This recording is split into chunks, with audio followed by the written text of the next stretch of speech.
Most people associate a disability with something physical, like a person in a wheelchair. However, being disabled is not only that. A hidden disability can be equally as challenging and is subject to a lack of understanding, despite over 10 million people living with a hidden disability in the UK alone. Rob Burberry is going to share his experience and thoughts on living with PTSD. One could argue, were I to be in a wheelchair, the doors are wide enough, the guy can get into the lift. If my only disability was that I didn't have the use of my legs, would I feel disabled at all? I mean, probably you try and get on a bus and use the underground, I get it, it's a disability. But because what I've got is like an invisible disability, it's very difficult for people to understand. I suffer from stress, anxiety, depression, and PTSD, post-traumatic stress disorder. Complex PTSD. Not every practitioner recognises complex PTSD. If you see me on a bad day, I am disabled to do anything. Great, it's this again. This being life. Oh great, I've got to deal with this again. It's another day of doggy do to deal with. I mean, basically, the problem with the world is that the racists still have children, the homophobes still have children, and all these bad behaviours get bred.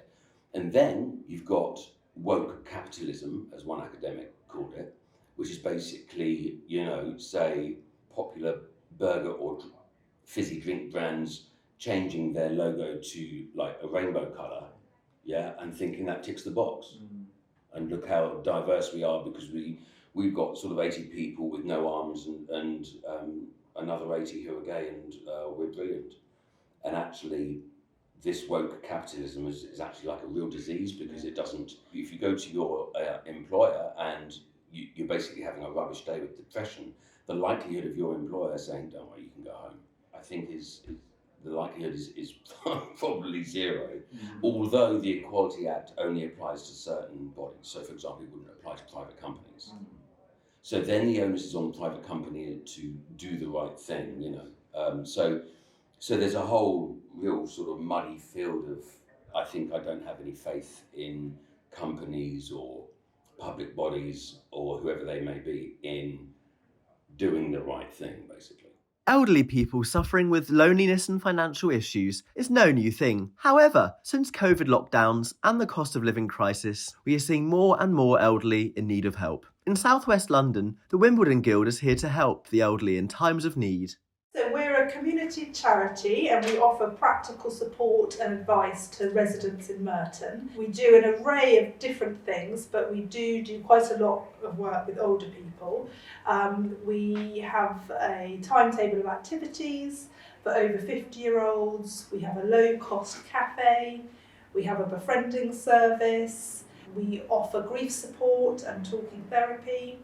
And we also have a wellbeing team who particularly work with older people to try and keep them independent in their own homes for as long as possible, living a fulfilling life, trying to keep them away from social services, care homes for as long as possible. So as people get older, quite often their partner might pass away, their friends start to pass away, or either their mobility is so poor or their friend's mobility is so poor they can no longer get out to see each other. If they're living with dementia or their friends are living with dementia, it becomes a lot harder to get together.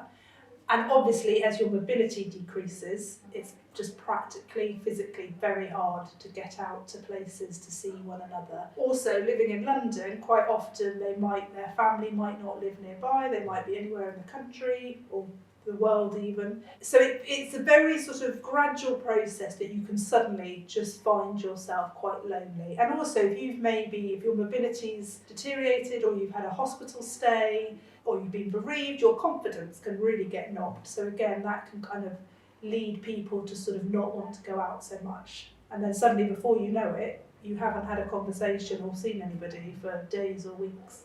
And obviously for older people, your income is fixed. You have your pension. You don't have the opportunity to be like, oh, I'll go out and get another job. Or, you have a fixed income. And also as you get older, quite often you might have to be, oh, well, actually I'm not able to do my own cleaning anymore. I have to pay for a cleaner. I can't drive anymore. I now have to pay for taxis. I have to now pay for a gardener because I can't do my gardening anymore. So actually your costs are going up, but your income is fixed. Some people don't have any savings, and some people, even if they do have savings, they want to try and keep it in case they need carers at a later date or they need to go into a care home. So it's really worrying for older people, and obviously they're at home more, so they maybe do have their heating on more. And we have had people who've come in saying, I'm just not putting my heating on. And if you're at home all the time and you're elderly, that can be really, really quite dangerous. For a lot of older people, if maybe you're bereaved or you don't have family nearby, the only physical touch they might ever get is by a doctor or a nurse. They don't get a hug or a kiss or anything. It's just a medical profession. That's the only physical touch they get. A befriending project for older people who live on their own and are experiencing isolation and loneliness. And we recruit volunteers to go and visit them or phone them once a week or once a fortnight. And it's just companionship, company, the conversation. Quite often older people, especially if their family aren't nearby, the only people they might see might be medics. It's a very busy service. It's a very needed service. And I think it's nice sometimes to be able to have a conversation with someone which isn't just health related, and just to have a conversation with someone who's there because they want to be there. They're not there out of family obligation or a social worker or a doctor who's paid to be there. They're just there because they want to be.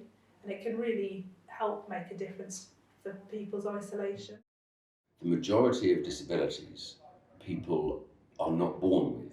So it doesn't have to be something really catastrophic. And also what's traumatic for one person isn't for another.